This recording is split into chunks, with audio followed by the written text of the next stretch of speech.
अल्हम्दुलिल्लाह, मैं दिलशाद रज़ा रहमानी और इंडिया की सरज़मीन पर आज ईद उल फ़ितर की नमाज़ अदा की गई।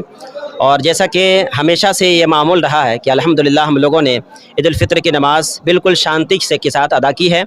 और तमाम उम्मत मुस्लिमा से गुजारिश भी है कि आप जहाँ कहीं भी देख रहे हैं, जहाँ कहीं से भी सुन रहे हैं, आप बिल्कुल ईद उल फ़ितर की नमाज़ हो या ईद उल अज़हा की नमाज़ हो या कोई भी धार्मिक चीज़ें हैं, आप बिल्कुल शांति के साथ अदा करेंगे, शांति के साथ, क्योंकि हम मोहब्बत वाले लोग हैं और मोहब्बत को हमें फैलाना है और मोहब्बत के साथ हमें दुनिया वालों को संदेश देना है। यही गुजारिश है, यही आपसे इल्तमास है कि आप जहाँ से भी कहीं से भी हैं, ईद उल फ़ितर की नमाज़ हो या ईद उल अज़हा की नमाज़ हो, आप बिल्कुल शांति के साथ अदा करेंगे। ये इंद्रिया सतपुरा बस्ती है। सिंदोल पंचायत सरपंच श्रीमती सुप्रभा पाणी मो तरफ ए अंचल आमर इंदिरिया तथा सतपुरार समस्त अंचलवासी को शुभेच्छा जनाऊँगी। आशा करुच्ची बाबा पीर बाबा कृपार समस्त मंगल हेब।